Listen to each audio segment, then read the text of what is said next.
Om Sahana Vavatu Sahanau Bhunaktu Sahaviryankaravavahai Tejasvinavadhitamastu ma vidvishavahai.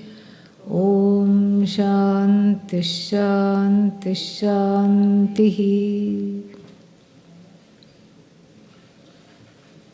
In the Vishishtadvaita Sampradaya, in the lineage of the qualified dualism, there again one is part of God, but then after the fall of the body alone, one becomes one with God. And describing this, Puja Swamiji would have a great time. He would say, one goes into God, so God, devotee merges into God. And when too many devotees merge into God, God gets devotitis. He would say that. So, there is regardless of the differences, there is this feeling that you can't be in this body and still be liberated. Because this body is made of the 5 elements. This body is finite. And the mind is also made up of the subtle 5 elements. The mind is also finite. Senses are also made up of the subtle 5 elements, etc. They are also finite. So this whole thing called the body-mind-sense complex is not a conducive vehicle for freedom. Because if the freedom that we are talking about is just going for a drive, then it's okay, you can do that in the body. You take a nice, car and then just go for a ride. Maybe it's a convertible, you feel the breeze and so, okay, if that is freedom. But that's not the freedom we are talking about. We are talking about limitlessness and we are talking about Ishvaratvam, being one with Bhagavan, Ishvara. How is that even possible? Because Ishvara doesn't complain of backache, you do, and Ishvara doesn't have a bad day, you do, and Ishvara doesn't have moods, sometimes up, sometimes down, you do. So there is, this is where one's own subjectivity becomes a very, very powerful block. The whole idea is to understand this. When one's own subjectivity becomes a very powerful block, because then the facts come later. The Upanishad comes later. One is not able to transcend one's own subjectivity. This is the problem. So here, what is the problem? What is the issue? The issue at hand is that there are 2 sets of realities, each one competing with another. The Paramarthika Satta, the absolute reality of one being Sat, there being no duality, has not been ingested completely. One has bitten off a little bit, okay? It's like, what is that, chocolate-filled croissant. You've bitten only a little part of it. You've not reached the chocolate yet, And therefore, the knowledge is not assimilated fully. So therefore, the Vyavaharika Satta, the empirical existence, overshadows the absolute. The empirical overshadows the absolute, and every single passing mood, passing fancy, everything is seen as real as that existence, which is basically reveling in one's glory, which I want to be, which I want to seek, which I have as the goal of my life. This is the confusion. Because when the shadow becomes real, the real becomes shady. This is what happens. When Satyam and Mithya, the two are not delineated. Mithya means dependent reality. Everything is dependent on that, which is I, which is Sat, which is that existence which is free of limitations, and that existence is embraced ultimately as I. If this is not recognized, then Mithya becomes Satyam. Mithya becomes Satyam, then if Mithya itself is Satyam, then Satyam becomes Mithya. This is the problem. So, this is, that's where the subjectivity is. That one is bogged down by the force of one's physicality. One is bogged down by every single, thing that is happening to the body. One is bogged down by the personality. Oh, but I am a liker. No, now I am a hater. Now I am a disliker. Now I am neutral. Neutral doesn't last for very long, because soon it becomes an object of like or dislike immediately. When you don't know something, yes, neutral. A person, neutral. Then you go out, have coffee with them once, immediately they go in the category of like or don't like.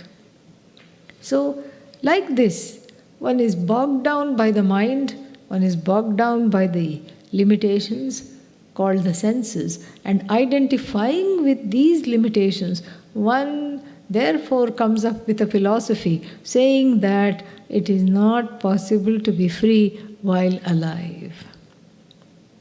This is in fact the majority of the world's religions, including these two particular iterations within the Hindu Dharma itself.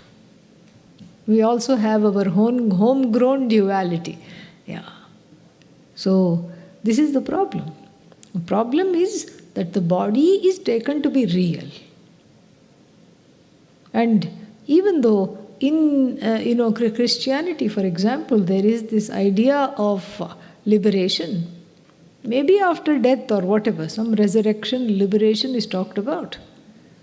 But then one is left with a question, but where is the body to enjoy it? And so therefore this body has to be preserved. So some feeling is there, especially in certain, evangelical ways. And that's why sometimes it comes in the news that they kept the body of some loved one for a long time, thinking that they might come back to this body and live a free life. Because again, the two orders of reality is not it's not properly understood. And so therefore, the freedom becomes an impossibility. And if freedom becomes an impossibility, then we have an unenviable situation called anirmoksha prasanga, a situation, a circumstance where moksha is not possible. And if moksha is not possible, we should cut short this retreat and go home. Because what's the point? May as well be doing something else. If moksha is not a possibility, then we have another problem, shastrasya anarthakyam. Shastra, the anarthakyam means uselessness of the teaching. The teaching is useless. Why sit and study? Why, think about complex concepts like Jivan, Mukti, etc., Satyam, Mithya, all these things. Why delve into them? Why deal with them? Because it's not going to be of any use for me. Only something useful I want. So then Shastra anarthakyam, then when the Shastra becomes nirarthaka, useless, purposeless, then the study is also useless. Because if the Shastra itself is of no use, then why should I study it? And if the study is of no use, then it's a circular thinking. Where is the redemption? The redemption means, I have to just die. Then what is this life for? If the point of life is afterlife, then this life is like a bus stop that I'm waiting for afterlife. then that's a dangerous proposition. Because what am I going to do here? Then it doesn't matter what I do because it's a bus stop. In the bus stop, I can be eating something, I can be reading something, I can be staring into space until the bus comes. So here, if this whole life is bus stop, then it is meaningless. Not only Shastra is meaningless, my life, my culture, my heritage, my parentage, and all the things, my talents that I have been blessed with, my limitations, which is a wonderful thing to try to overcome in this life, all that is rendered purposeless, useless. Then, if the life itself is pointless, then this whole Jagat is pointless. Correct? And if the Jagat is pointless, then why should I relate to the Jagat ethically? Dharma, the first Purushartha, the first thing that we talk about in terms of human goals, that also becomes pointless. You see, if JivanMukti is not there, when you go down, the whole thing derails. Whole thing derails. That's also pointless. So why should I, open the door for somebody? Why should I show compassion? Why should I show consideration that somebody else was there before me and so they should have a turn? Why should I do that in a job interview or something like that? Why should I do that? Why should I not defraud somebody? Why should I not cheat somebody? What's the incentive? What's the reason? No reason. And when Dharma is not there, then there is anarchy. All that there is just, living like beasts, a bestial life, prakrita buddhi. That is all that is there. And so therefore, all this, we have to, these are all the logical, this is the logical corollary of not understanding what this life is about and the goal of this life to be free. When we talk about mukti, it is not from the standpoint of the body or the mind or the senses. They are and they will have finitude. And that is well known. The body is finite is well known. You don't need to do some research to find out the body is finite. Just keep on living. And one day, everything starts to hurt. And when you wake up, and then another day you don't see very well, and then the third day you don't hear very well. Huh? What?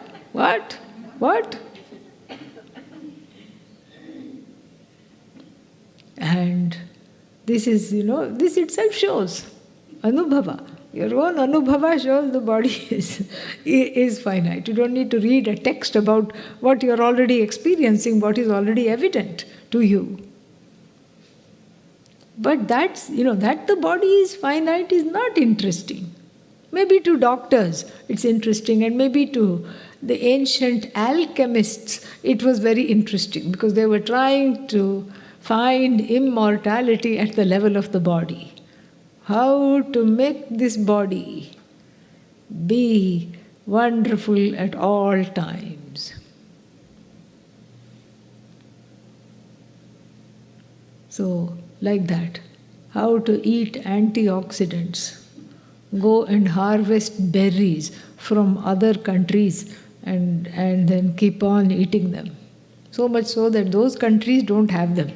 And really, like if you go to India, maybe now because things are changing a little bit, it's becoming more globalized. But 5-10 years ago, if you went and asked in a shop, I want some goji berries, which are from the Himalayas, they will say, what? They wouldn't know. Nobody would know. This was not available because it's all over-harvested and, people in the West are eating it as though there is no tomorrow. Yeah, because it's supposed to help the mind and antioxidant and whatnot. So immortality, even though it's intriguing to try to find it at the level of the body, and people of every calling have done that, from alchemists to doctors to yoga, yoga enthusiasts, pranayama enthusiasts. So if you do yoga and pranayama, don't think that Lord Yama is dejected. No, he's in fact delighted. He's going to go sit in Starbucks and then come back for you a few years later. That's all. You say you survived for 10 years. Wonderful. What did you achieve? Well, I was learning how to breathe. This is all that there is to say.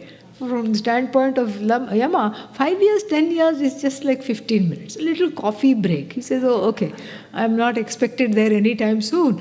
Let me just sit here and then have a coffee. That's all. The body will go. It's not, the mind will sometimes go before the body goes. Even to jnanis, dementia happens. Puja Swamiji knew a very well-known Swami who was completely gone.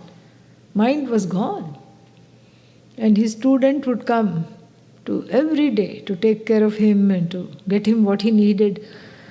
He was still free, but because this freedom is not dependent on the mind. And so, but he would bring him his tea and everything. And every day the same thing. He would do namaskar to his student very nicely, lovingly, and say, Aapka Gurusthan kahan hai? Meaning, who is your teacher, my dear sir? And the student would get annoyed. You are my teacher. Oh, how nice. He never contradicted him. How nice. That happens. Mind goes sometimes before the body. And senses, of course, are long gone. Jarayanti tejaha, Nachiketa says in the Kathopanishad, the senses are blunted. Ayur nashyati pashyatam pratidinam yati jaram yauvanam. So, the lifespan is shrinking as we speak. Yesterday I was longer lived than I am today. Tomorrow I'll have a shorter life than today. Kalo jagat bhakshakah. Time is the devourer of the universe. These are all evident facts. Here is not the place to look for immortality, neither can the finite be made infinite. This has been there. The effort to make the finite infinite is the desire for JivanMukti gone wrong. Starting with the mummification process of all the Egyptian dead kings, etc. They were mummified because they thought they'll need this body because some idea of freedom, etc. is there, but then they'll need a body, some kind of an idea to preserve. Embalming, mummification, all this is the desire, the mumuksha gone wrong, the mumuksha not very well expressed. This is what happens. And so, JivanMukti means despite of a body that is complaining, a mind that at best we can say never mind, and senses that are shrinking, I am still free. I'm free enough to have a mind and a body and senses that are far from perfect and declining as we speak. This is in fact a healthy attitude. Because what is transformed is not the body or the mind. What is transformed is the identification with that body-mind by the ahankara, which is the ego, the I notion, which is walked over to Satchidananda and made to identify with Satchidananda as a result of Atma-jnana, Tattva-jnana, the knowledge of the self. That is where you understand. I'm free enough to have a finite body. And this leads us to the discussion of another raging controversy. And what is that raging controversy? does the jnani have karma? And of course, the people are quick to come to a conclusion that of the three forms of karma, what are the three forms of karma? Yeah. So when there is a babble, then I know I don't have to repeat it. Everybody is understanding. But just briefly, the karma that you are born with, prak arabdha karma, the karma that was already set in motion for this particular life before birth itself, that is one kind of karma. The karma you are going to do in this life, agami karma, both papa punya, punyatmakam, papatmakam, both kinds of karma that you are going to do. And the source of from the karma, from where the prarabdha was plucked off, like a little chapati, little chapati dough enough to make one pizza or chapati from this whole big, ball of dough, that is sanchita. Sanchita never gets exhausted because the agami karma that you have keeps on joining the sanchita. So this is very interesting. So then people will be quick to agree. For the jnani, there is no agami karma. Why? Because they have woken up to the fact that they are not the doer. And not only have they woken up to the fact that they are not the doer, they have,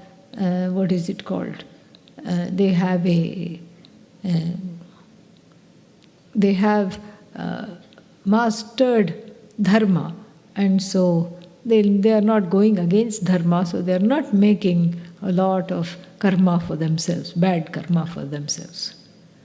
And people will also understand that sanchita doesn't affect them because they have falsified the sanchita, because they refuse the ownership of this because of the gain of the knowledge of themselves as free of karma. But then the raging controversy is concerning prarabdha. Does the jnani have prarabdha karma or not? Because prak arabdham, this was before the knowledge was set into motion. The karma already was set into motion. So does the jnani have prarabdha? To the onlookers, the answer is an unequivocal yes. Why?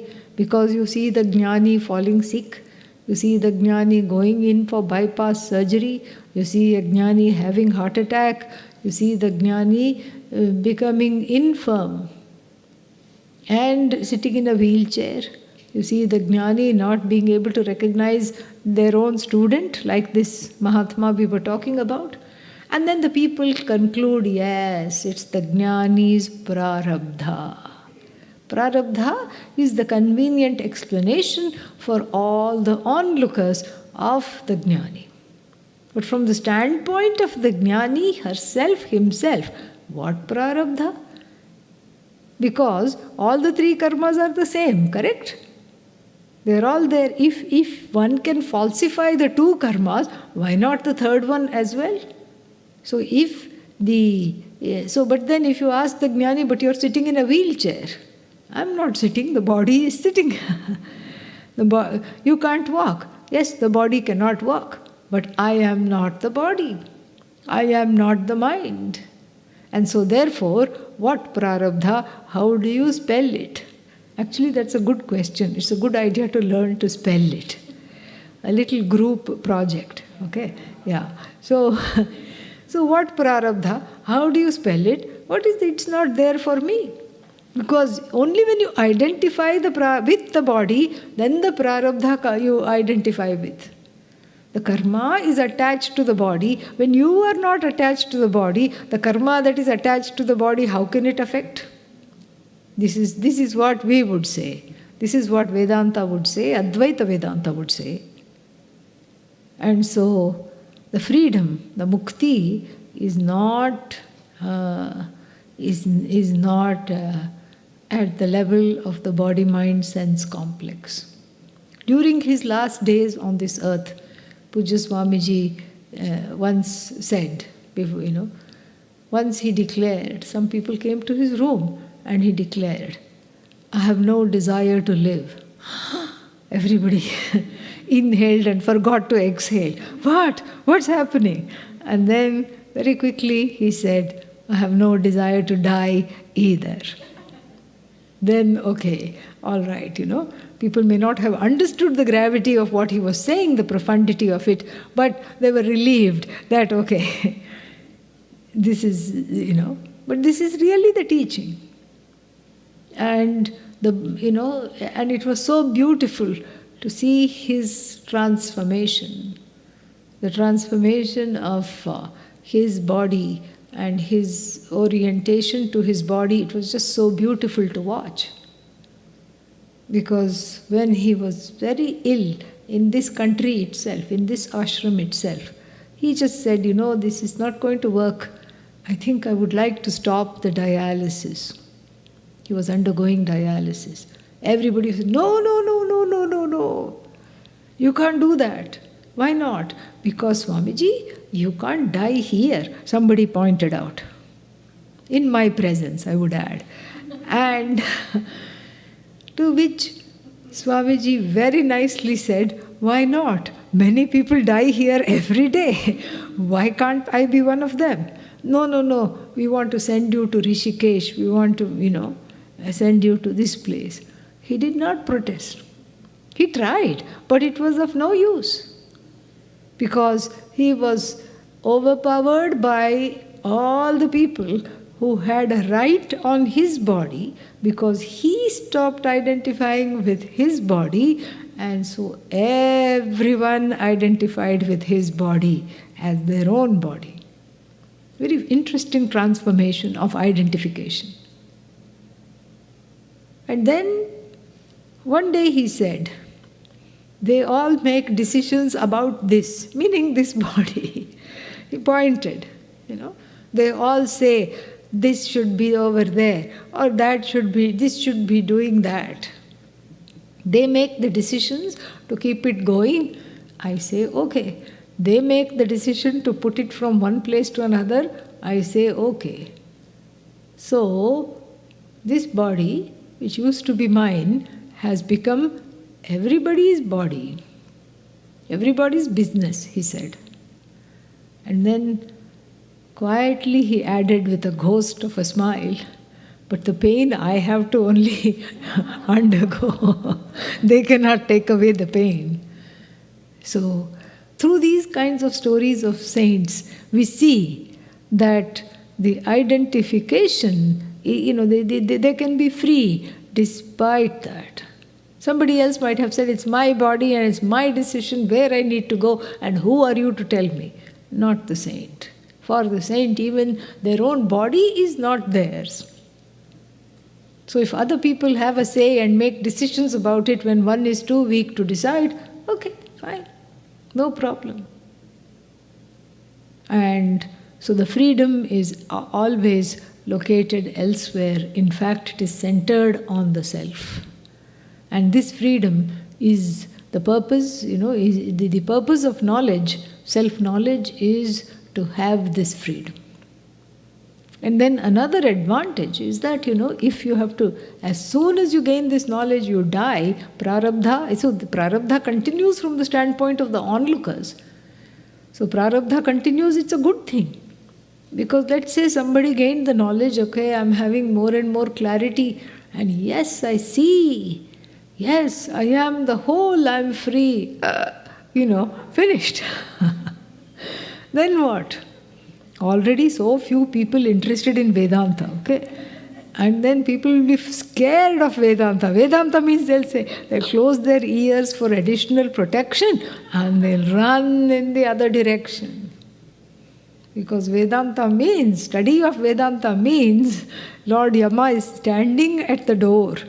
As soon as I get out of class, with some amount of clarity, he's going to catch me and it's the end of the life. But then, wait a minute, how am I going to study? Because then there will be no jnani left, because as soon as one is a jnani, one pops off. Then what happens? One kicks the bucket.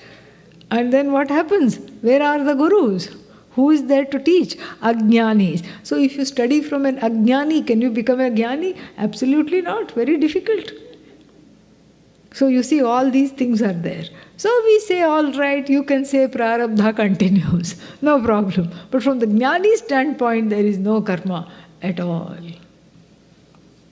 So this is Jivan Mukti, which is nice. Which is nice to enjoy a few years of freedom after gaining the knowledge. You don't have to die. There is no pressure to go somewhere.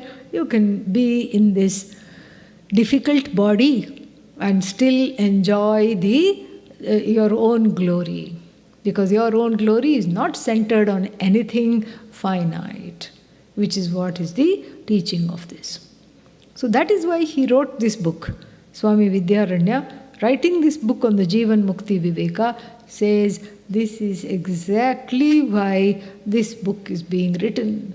This is exactly why we have written this book. And this is exactly how the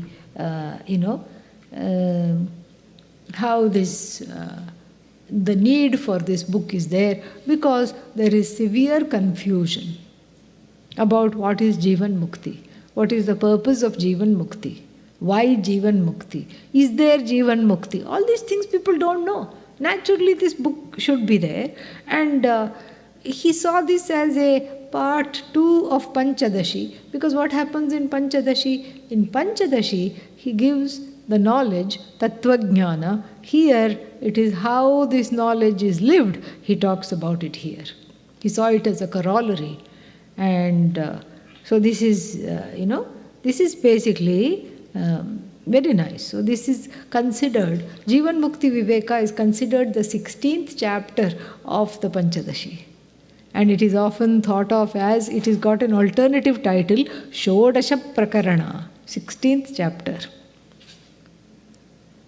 And in a way that's very intriguing, because Shodasha Kala Purusha, the complete being, which is Bhagavan, is considered to be composed of 16 aspects. Body, mind, so many things are there. This is, by different reckonings. Whereas the human being has only 15. So this prakarna is very interesting. And so this is considered the 16th chapter by some scholars.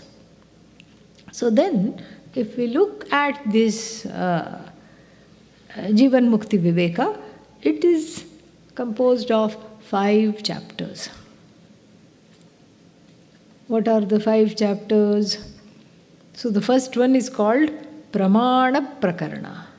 Pramana here doesn't mean means of knowledge. Pramana here means proof. The proof that Jivan Mukti exists. What is the proof? What is the evidence?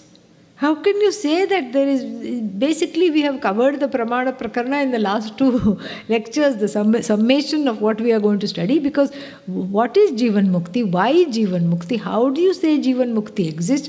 Jivan Mukti means where do I find that freedom? Where is it located? Etc., etc. This is what is covered, and what kind of a lifestyle should I have to enjoy or to prepare myself for this knowledge which gives Jivan Mukti? All these things are covered in the first prakarana, Pramana Prakarana. Then we have a chapter called Vasana Kshaya Prakarana.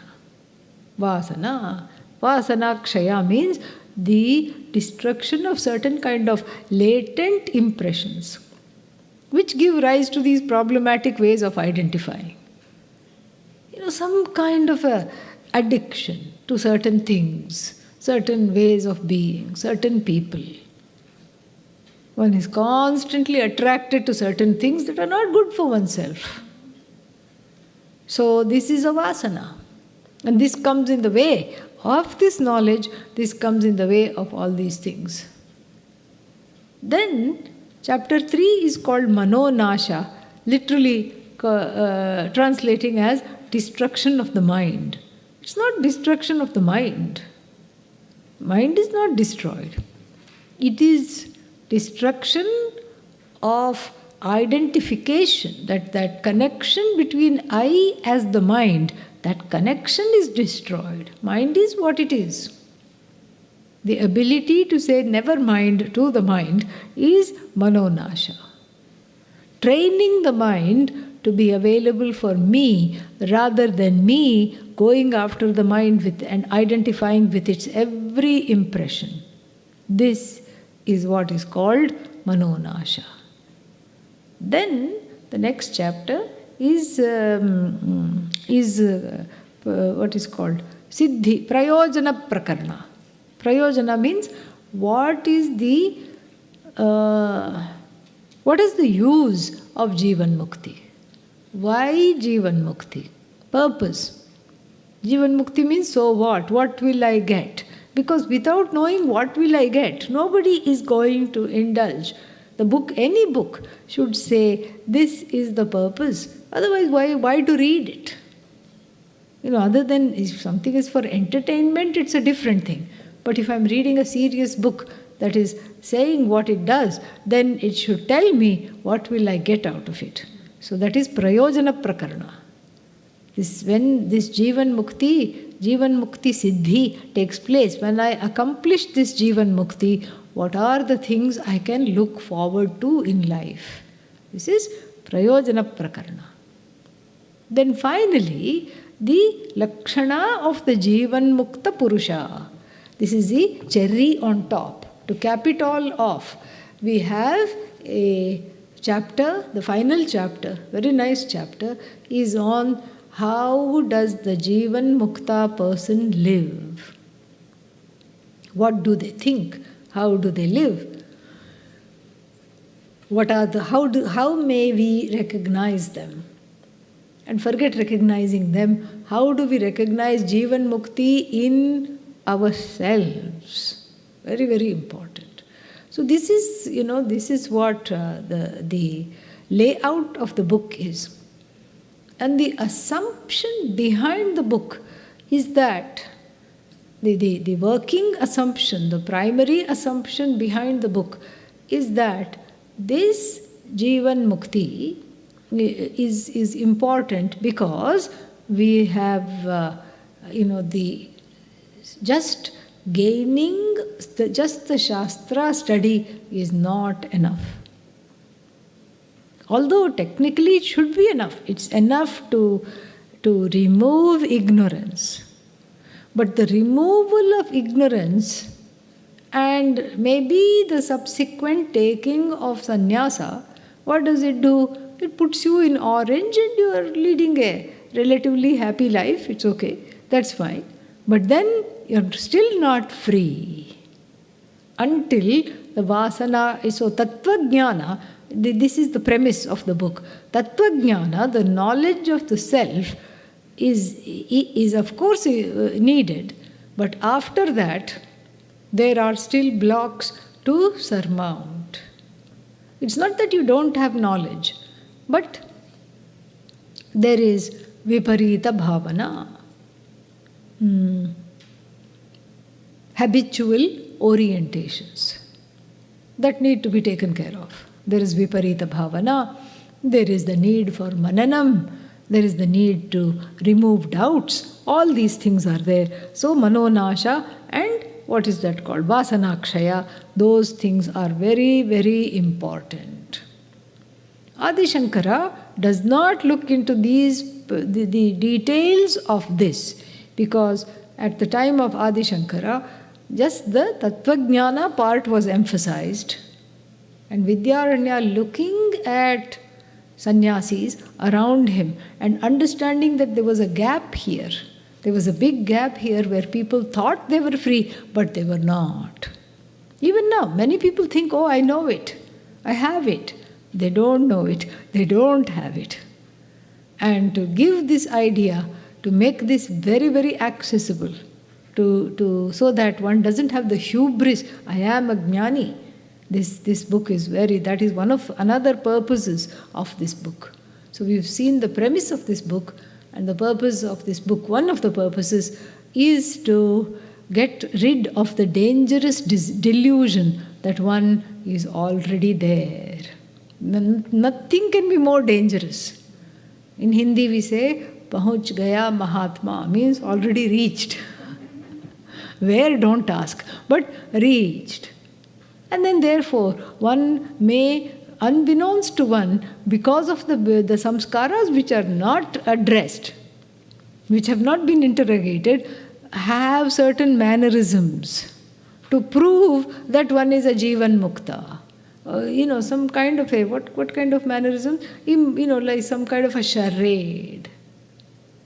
Seeing oneself above everything else. Walking with a head in the clouds perhaps. Or saying, oh, this doesn't affect me. Nothing affects me. The crying child on the roadside doesn't affect me. Why? Because it is Mithya. What about when you have a stomachache? No, that is Satyam. But then... So, like this, there is a very dangerous way. In unbeknownst to oneself, as one starts studying Vedanta, regardless of whether one is a Swami or not, one can start adopting mannerisms which go with the territory. And then the lunchtime conversations. How long have you been coming to Gurukulam? And that decides how Jivan Mukta you are. Oh, this is your first trip. Nothing. Oh, you've been coming for 5 years. Oh, then other people start looking at you with new respect. But that's not what it is. And when Puja Swamiji was in the body, it was like, okay, how long have you studied with Puja Swamiji? And somebody would say, I have been with him since he was a brahmachari for 50 years. I have been with him for 25 years. As though that is a lakshana of your own mukti. No. So this is a posturing, an empty posturing that actually robs you of friends. That's all it does. You put yourself in some corner which is unreachable and you can't even have friends. You can't even be friendly. You can't even have a friend along the journey. Because you feel constrained. You feel like you can't share anything anymore. Because why? I should be able to deal with it all by myself. Yes, you get into the Vivekananda pose, Swami Vivekananda pose. When Swami Vivekananda was in this pose, it looked nice. There was a certain, presence. But when other people get into the pose, psychologists will say this is a closed posture. You need to be open. What are you trying to protect here? That's what, from modern psychology will say that. So one can get into the Swami Vivekananda posture without having what Swami Vivekananda had. That is exactly one of the purposes of this book, is to bust through the myths of thinking one is already mukta. Very dangerous. No greater delusion than thinking that I already know, because then you won't even have the intellectual honesty. If I think I already know, I will not have the intellectual honesty to say, okay, here is the area, where I need to look into myself. Oh, I think I said too much. I shouldn't have said that. Oh, I think I need to correct myself here. If that is not there at all, then one goes thinking that one is some kind of a infallible being. Infallibility is not at the level of the body, mind, sense complex. And so, to rid oneself of this delusion is the primary purpose of this work. And another purpose of this work, another corollary from that, is to protect the people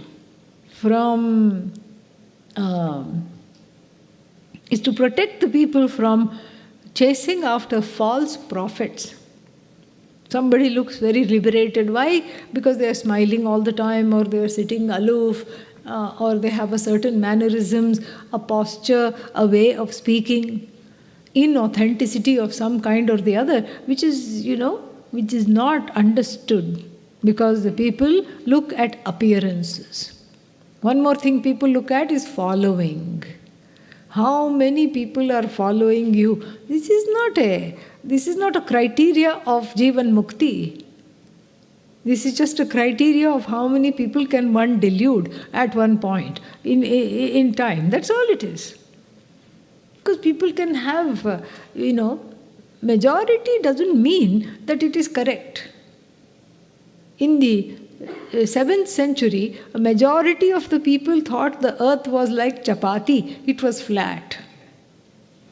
Ptolemy, a philosopher, astronomer, said, no, it is round. And they burnt him at stake. They declared him to be a witch because he was going against some religious tenets. It was not until Galileo came a few thousand years later that they finally were able to, the humanity was ready to accept the fact. So majority doesn't mean anything.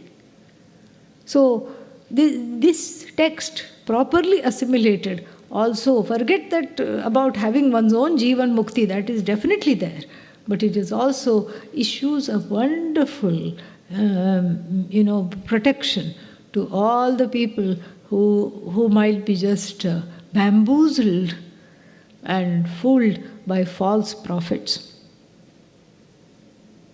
If you go to Kumbh Mela, what is the translation for Kumbh Mela? Orange Fest. Okay, yeah, where everybody is in orange and a whole city pops up and by the riverside, and then all the sadhus camp and then they visit one another. And let's say they come to visit one sadhu. So who is your guru? No, I don't have guru. I don't believe in gurus. I got this knowledge all by myself. And they will be very polite. And then nobody will visit you. The word will go round that you are an upstart. Nobody cares about your name. It's your lineage. It's your antecedents that count. And this is all done to keep one humble so that one doesn't have this hubris of grandeur, delusions of grandeur. There is in the Shastra, certain checks and balances to keep one honest. Very, very important. So those two purposes we have studied, and then the third purpose is to showcase the rich array of scriptures. Original scriptures, which are the Upanishads, Veda and Upanishads, what they say about sannyasa and JivanMukti, how is renunciation connected with freedom? Very beautiful. And then the Bhagavad Gita herself has so many verses about JivanMukti and what all they say. And the Gita doesn't stop to explain everything. Even Adi Shankara in the Bhashya doesn't explain as much as Svatmavidyananda does. Like, it is very intriguing to know that there are many different kinds of sannyasa and all of them are going to be discussed. And which lifestyle you want to adopt, you could choose in the ancient days. Even now, in some sects, we have those various types of sannyasa are discussed. Then, so all these are topics which are treated in the Shruti, Upanishads and the first portion of the Veda, Smriti in the Bhagavad Gita, in the Mahabharata and the Ramayana, Itihasa, and then Puranas. Everywhere there is sannyasa discussed because this is a lifestyle that is, the whole trajectory is a lifestyle whose goal is JivanMukti. Not just for a few people who look good in orange, no, but for everybody. That is the goal. And so naturally the folklore will be talking about it, the Puranas will be talking about it, everything and everybody will be talking about it. And so there are more than 700 quotations in the whole book, or citations, quotations, if not direct quotations, citations, allusions. Starting with the Mangalacharana, the Veda is showcased. Especially those portions it is like a concordance of those portions of the Veda which deal with renunciation. Veda, Smriti, Purana, everything. So this is another wonderful purpose of this, And then finally, if one wants to ask, what am I going to get out of this? And, I will summarize the chapter 5, which is chapter 4, which is the Prayojana Prakarna. What will I get out of this? What is the use of this? In just a few points. First one is Dukkha Nasha, the cessation of all sorrow, stopping crying over spilt milk. In fact, from the standpoint of Advaita Vedanta, all milk is already spilt. Even if it is in the bottle, even if it is in a container. It's already spilt. And so, Dukkha Nasha. Sukhasya Avirbhavaha. Second Prayojana. Sukha means, what is Sukha? Abba. Why it took so long? Yeah. Sukha is happiness. Sukha Avirbhava means the actual experience of being cheerful all the time. Dukkha Nasha, Sukha Avirbhava, and then Jnanasya Raksha. Protecting, JivanMukti protects the knowledge in a way. Because you live freely and then you live according to the nishtha, and so the knowledge is always protected. So, very, very nice, beautiful. So, Jnanasya Raksha. And then, one more very important purpose of being, why to become a Jivan Mukta? Very nice. Vishamvada Abhava. Vishamvada means argumentativeness. Jivan Mukta does not argue. Unless, of course, we are talking of Purva Paksha, Siddhanta, those kinds of arguments for the sake of teaching, or if the teacher might argue with the student to make the student see something that is not being seen, that's different. But the Jivan Mukta does not get into arguments. In fact, for the sannyasi, it is said, you go to somebody's house, let's say you're invited for bhiksha, or you go there for bhiksha, and the people in the house are fighting, just walk away. Tie the belt a little tighter, because you're not going to be fed today. You're not going to eat at the house of conflict. Why? Because you have to protect yourself from argumentation. No argument, nothing to argue over. Why? Because it's all one. And you don't reproduce. And each time one argues, one reproduces samsara. And this is not done at all. Never, ever, ever. And so like this, these are the, what should I say, freebies that comes from being a Jivan Mukta Purusha. So now that we have understood the large overview of the chapters and the purpose of the book, let us get into the verse.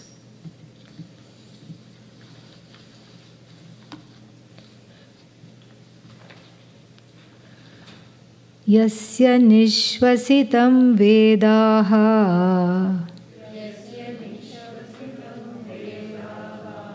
yo vedebhyo khilan jagat.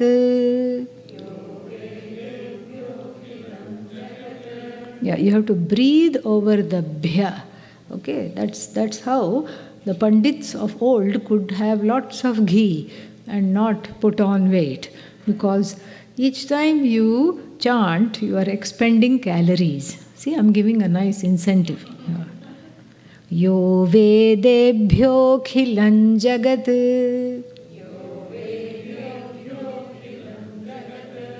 Nirmametamaham vande. Vidyatirthamaheshwaram. Together. Yasya nishvasitam vedaha yo vedebhyo khilan jagat nirmametamaham vande vidyatirthamaheshwaram.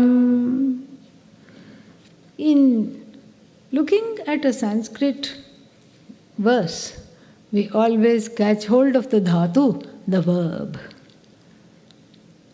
And so the verb here is the first word, in the second line.